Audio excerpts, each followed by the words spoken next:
Good morning, everybody. We're back, almost all of us. Stu is having some back problems, so he is going to miss today. Hopefully he'll be back next week. And we're about to do what we love doing most, and I'm not just saying that. We love this show. We love the relationship we have with our listeners. We have some great callers out there that we just think of as our friends.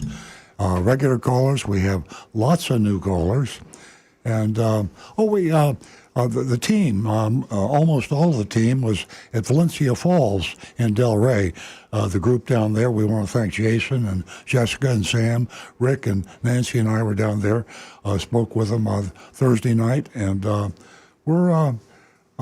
we just love that group of people. They're a computer club, and they like the technical aspects of what's going on with. We talked a lot about Tesla, like we do on this show, and autonomous driving, electric vehicles. Had a really good time. So, hopefully, some of you folks at Valencia Falls are listening today. We'd love to hear from you. Call the show at 877-960-9960. As I said at the meeting, your questions are what's most important. We can talk all day long about what we like to talk about, but it's what our listeners want to talk about. So please make a note of this number, even if you don't have time to call right now. We're on for 2 hours. We'll be on, if you're listening elsewhere in the world, we're on 10 from 8 to 10. That's Eastern Standard Time.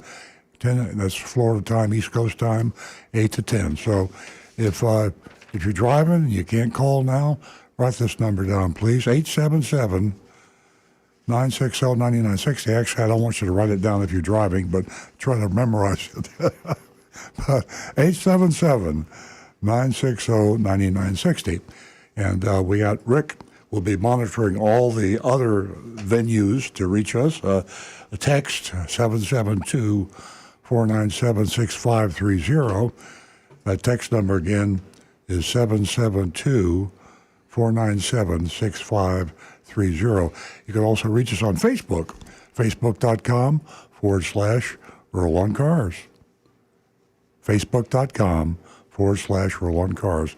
And our YouTube, which is just a lot. We have a huge following on YouTube. It used to be Facebook. And I think we get more YouTube than phone calls, at least it's close, but youtube.com/Earl on Cars. You can see us in the studio. It's live streaming, youtube.com/Earl on Cars. Lots of stuff in the news. You're hearing how the car industry is coming back, and this is good news for you. It's not all that good news for the manufacturers and the dealers. The manufacturers and dealers, at least most of the manufacturers, but I think all the dealers had record profit months last year. So as the supply increases, the prices are coming down. So for you, the car buyer, things are looking better in 2023 by far. Used car prices, I recall, in the automotive news this week, will be down another 11%. In 2023. So they came down in 2022, and they'll come down more in 2023. And we've already seen the new car prices coming down. So we're back to whatever the new normal is going to be. I don't think they're ever going to come down as far as they were pre-COVID, pre-pandemic, but maybe they will. I don't know. Manufacturers are very competitive. Dealers are very competitive. And competition is your best friend.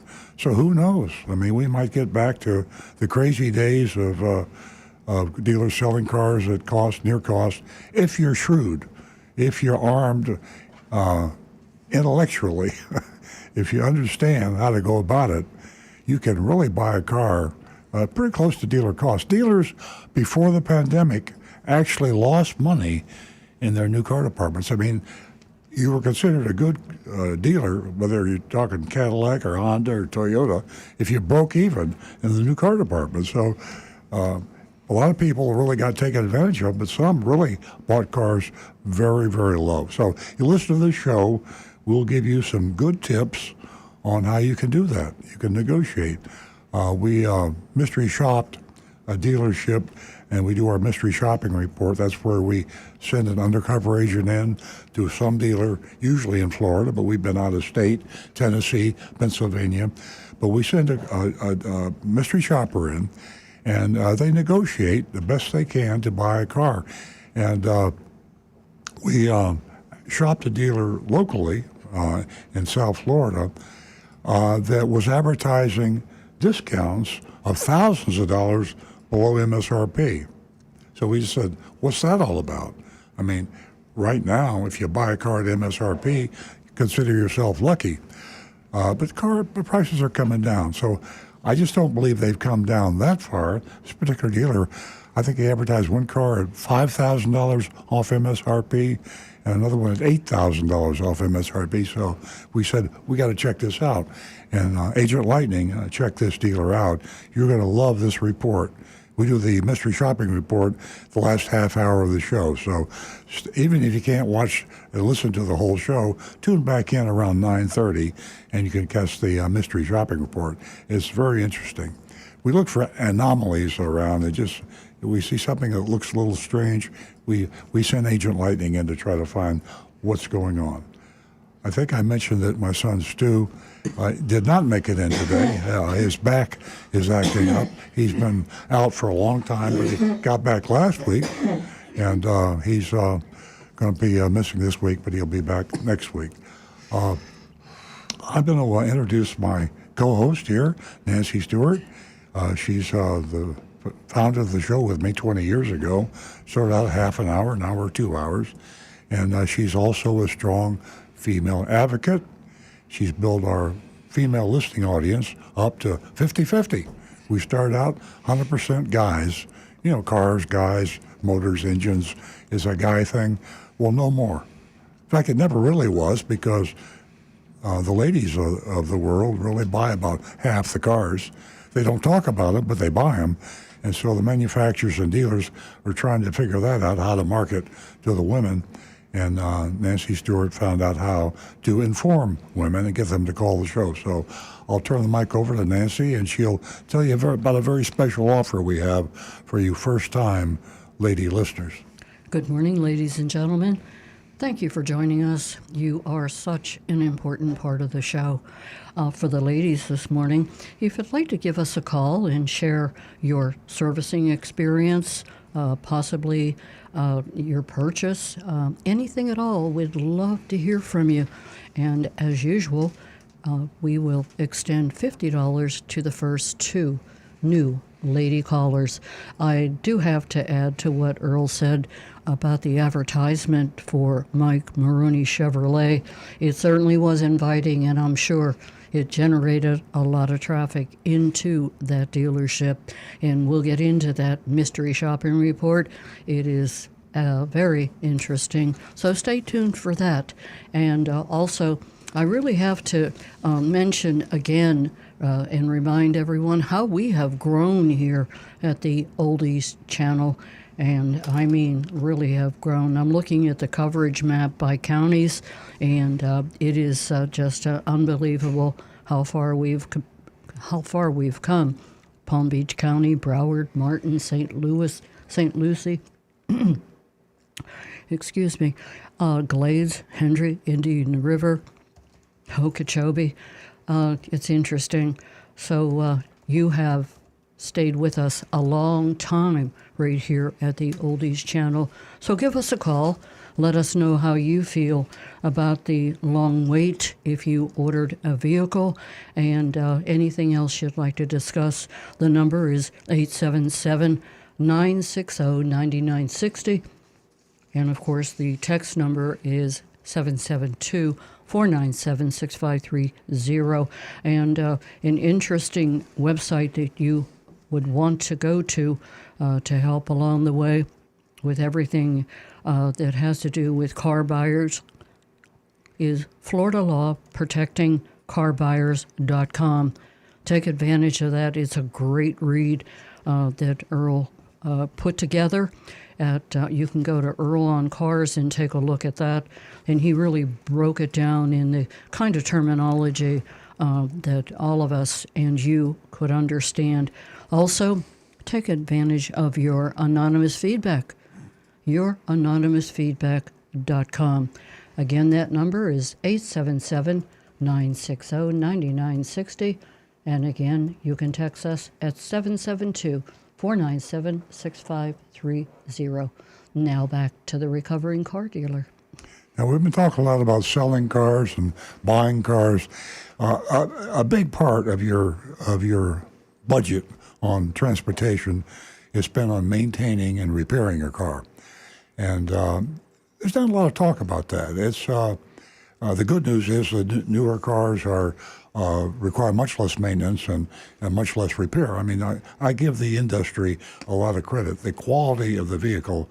I've been retailing cars since 1968, and I sold Pontiacs back in 1968. And by today's standards, I mean, they were junk. I mean, the cars that were built back in that era are just absolutely, you wouldn't own one today. You'd rather buy an old used car than a new car. And they've come a long way in quality. So I pat the industry on the back.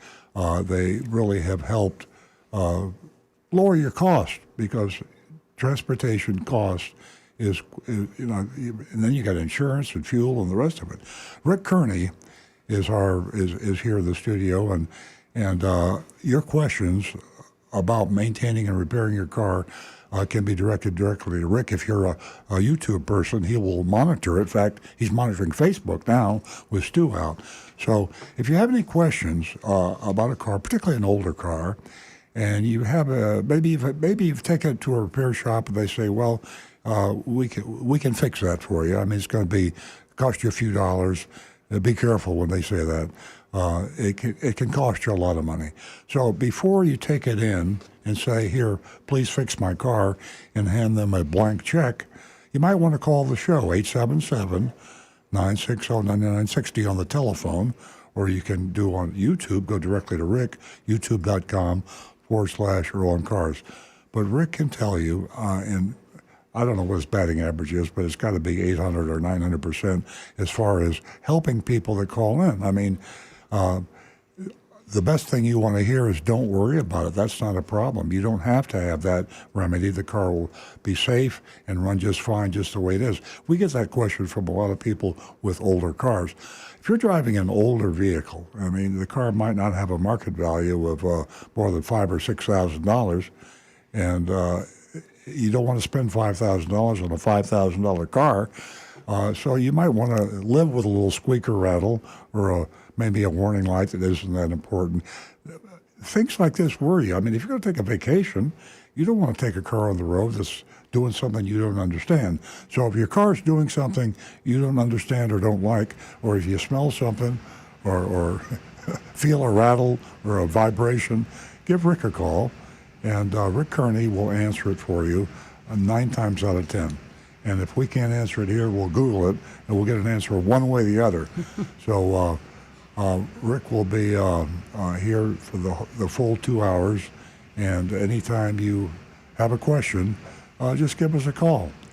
One thing I want to talk about briefly, we got a phone call? Okay, let's do the phone calls. Priority to our phone callers, by the way. We're going to go to the phones where Charles is waiting from North Palm Beach. Good morning, Charles. Good morning, Nancy. I've got a couple of thoughts. And first of all, Rick was talking about storing a car for 6 months last show. I got cut off. I apologize for that. I don't know what happened. But he didn't mention fuel stabilizer. What are your thoughts about fuel stabilizer, Rick? And at what point do you suggest adding it, or is it just junk? Up north, when you've got small engines that you got to store, it's a necessity. My real preference on any time that you've got to leave a car for any length of time is to find someone that can come and run the car every so often and exercise it a little bit, because there are so many factors that come into play on that can be damaged just by sitting still for too long. But if the car does have to sit for up to 6 months or so, a fuel stabilizer is not such a bad idea. Basically, it's a chemical that acts as like an alcohol additive on one part to help absorb moisture and prevent water from puddling in the bottom of your tank, which can cause problems from condensation. It also helps to prevent other issues with the fuel breaking down and chemically changing over that length of time.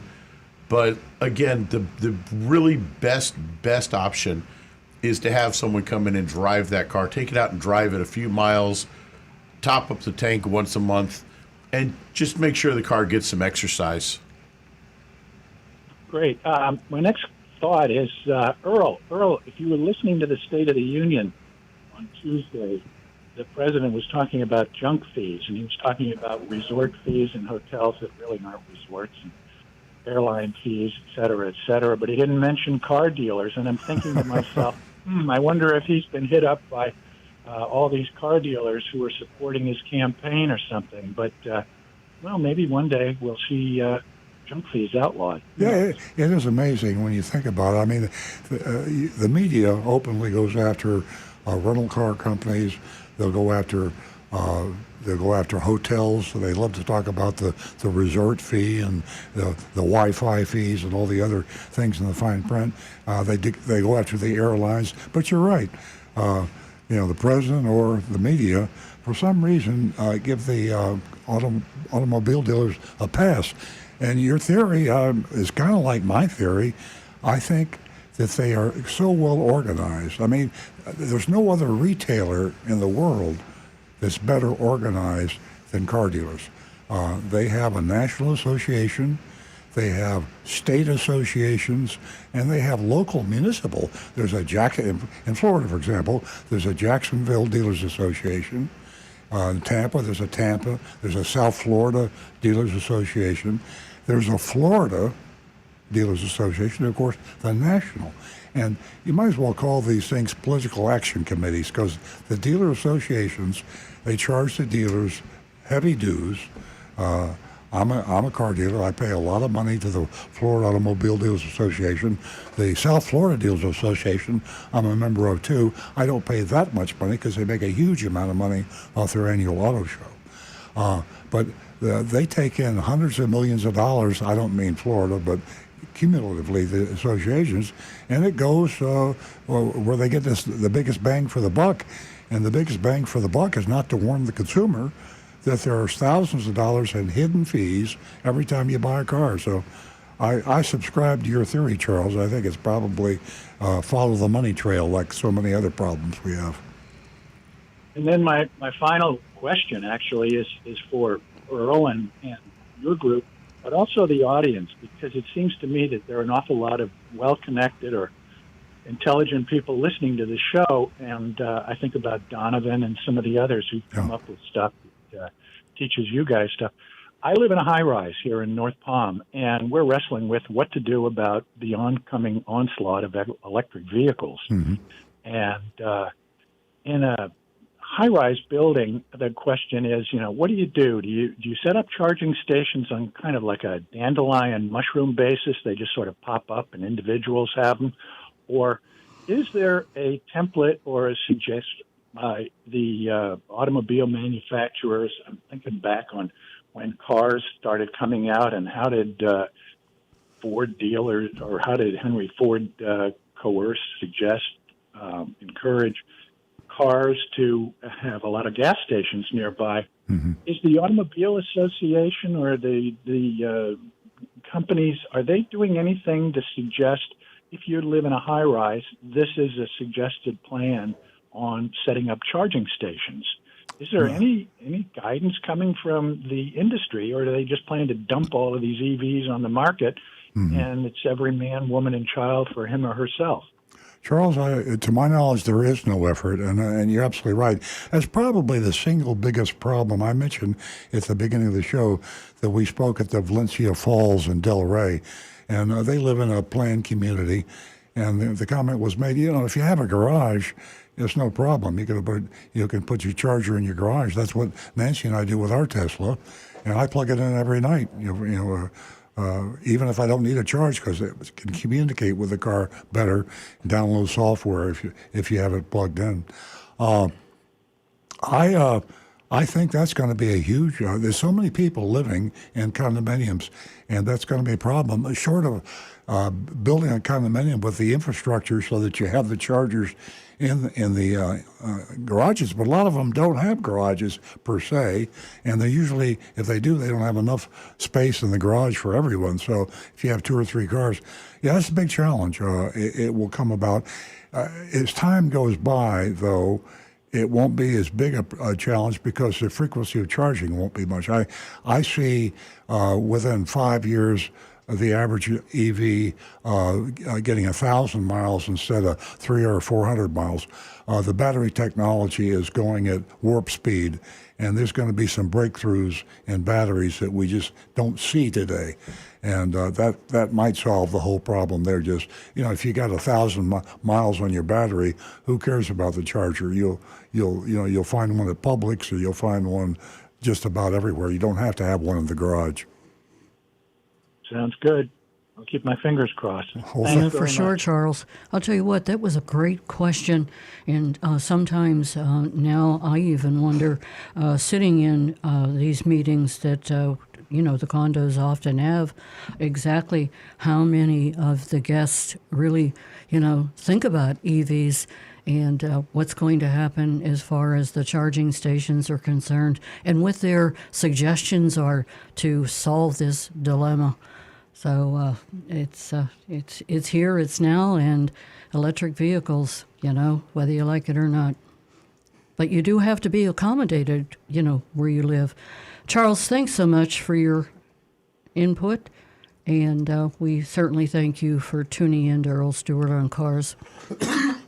Our number is 877-960-9960, and you can also text us at 772-497-6530. Now back to the recovering car dealer. Another thing of interest that might stir some questions is I'm seeing as a dealer, this advantage of having a dealership. I mention that often because I don't want people to think this is an infomercial. We have a Toyota dealership in North Palm Beach, Florida, and this is not to help us sell Toyotas. As a matter of fact, we don't need any help selling Toyotas now with a low supply, high demand. But it gives me the experience of hands-on to see what's going on both within the industry and outside the industry. And so one thing I see that's going on now is that there's a growing animosity between dealers and manufacturers. And the electric vehicle revolution is stirring a lot of that. Something that is very fearful of a car dealer is we're locked in with a franchise, which is a lifetime agreement to retail cars. There are no termination in Florida. If you are a car dealer in Florida, and this is true in many of the other states, there's no such thing as a 5-year agreement or a 10-year contract or a 20-year contract. They're in perpetuity. You have a contract for as long as you want to be a car dealer, and the grounds to terminate that contract are practically zero for the manufacturer. So the manufacturers don't like that. They don't talk about it. They tell the dealers, say, we're their customers. I'm a Toyota dealer, and my customer, I'm Toyota's customer. I buy all the cars from Toyota, and then I sell them to somebody else. That's you. So the manufacturers are not going to badmouth me too much. At least they haven't. But now you're starting to see this controversy between dealers. Honda is a great example. Honda, and there's a lot of Hondas on the road, as you know. Honda has formed a new company.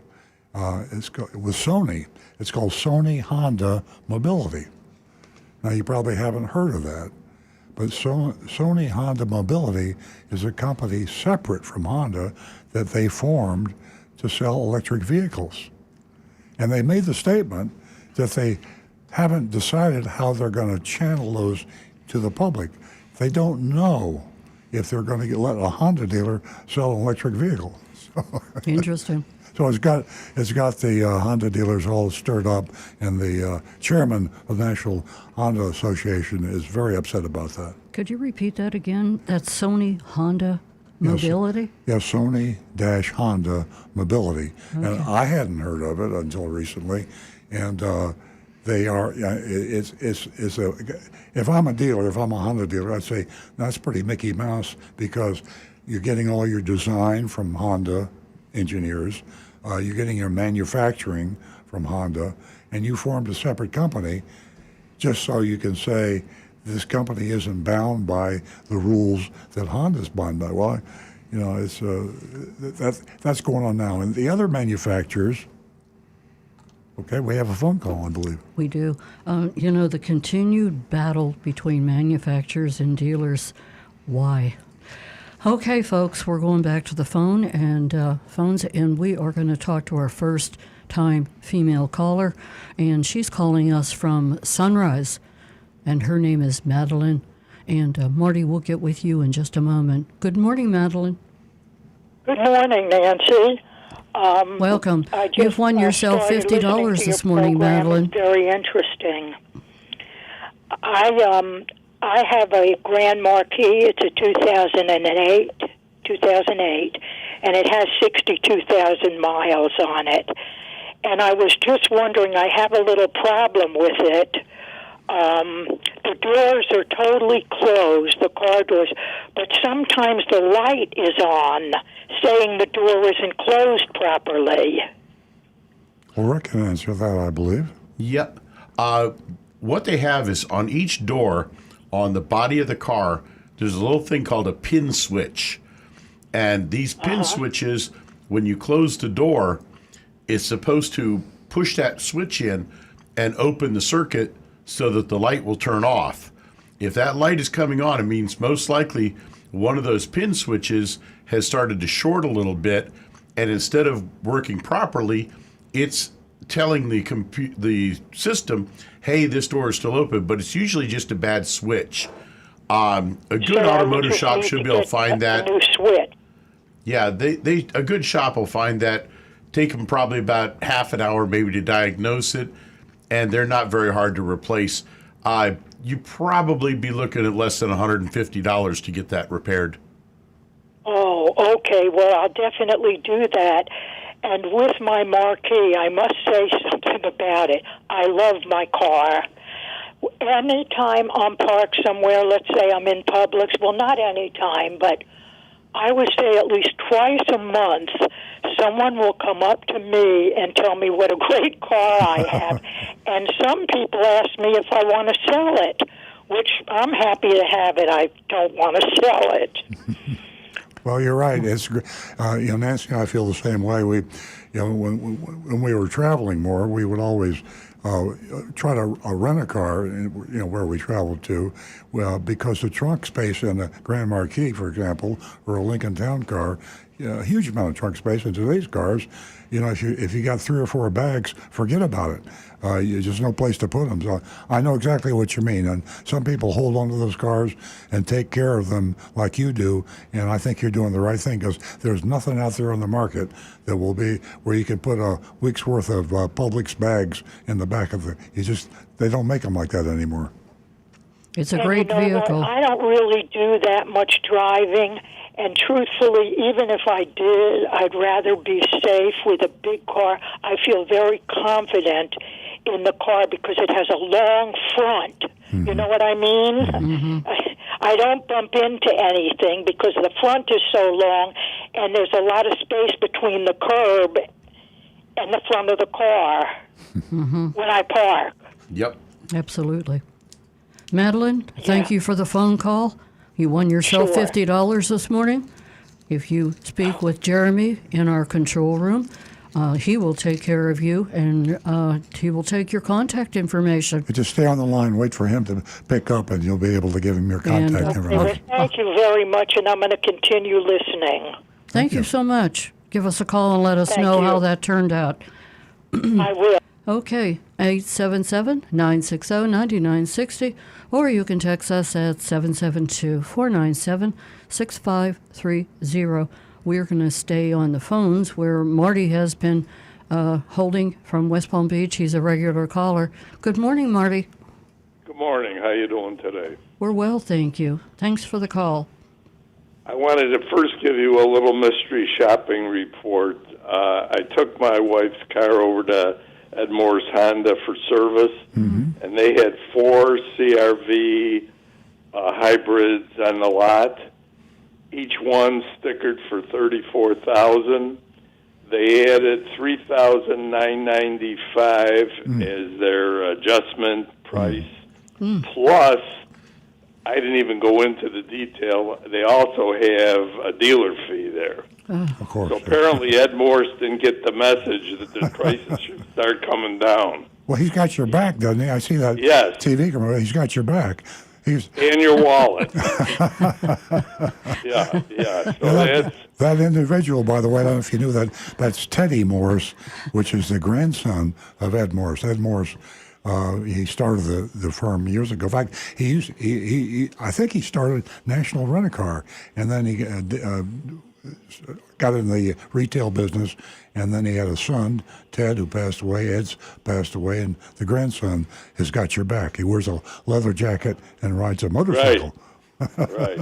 And the other thing I was going to say, when your other caller mentioned the State of the Union, I forgot what Biden said about it. Only 10 years to go on gasoline or whatever kind of fuel. I would say he was off by probably 30 years. He was off. I don't know how many years, but yeah, it'll be a while. Definitely The off. only reason why I say that, Earl, you've got a whole lot of used cars, and I'd say all your used cars are gasoline, probably. Most of them, sure. And take 1,000 dealers in the United States that got the same situation, and out of your 2,000 orders, 99% of those 2,000 orders are gasoline cars. Exactly. So, my opinion, of course, not as good as yours. My opinion is gasoline is going to be around for a long time, and I think people should buy hybrids before they buy just electric. Well, there's a good argument for that. In fact, Toyota is pushing that. As you know, the CEO of Toyota suddenly retired, surprised a lot of people, and the new CEO now is taken over. But Toyota's taken the path of hydrogen fuel cell and hybrids being the short-term answer. So as far as the comment in the State of the Union address, in 10 years, there might be a whole lot of hybrids out there, but there's not going to be no combustion. There's not going to be all EVs for sure, but it's going to take a long time to make that transition. Yeah. Now with used cars, prices are all coming down, but new car prices, as far as I see, aren't. So I don't know when it's going to take place. Well, they're coming down too. The new car prices are coming down. We're tracking it. If you'll think back a year ago, when dealers were selling cars for $10,000 and $20,000 over MSRP. I mean, I can't even say it without gulping. $20,000 over MSRP. We actually talked to people that paid prices like that when the shortage was so intense. But it's coming down now close to MSRP. The mystery shop that you'll hear at the end of the show had a dealer that advertised 2 vehicles, big ad saying it was, one of them is, I've got the advertisement in front of me now, Equinox, a Chevrolet Equinox that's $5,000 off MSRP, and a Chevrolet Silverado that was advertised at $6,000 off. Now, you'll have to wait for the mystery shopping report to find out what really happened, but I think you probably got a good idea right now, don't you? Oh, yeah, definitely. And when they say MSRP, they don't say MSRP based on the window sticker.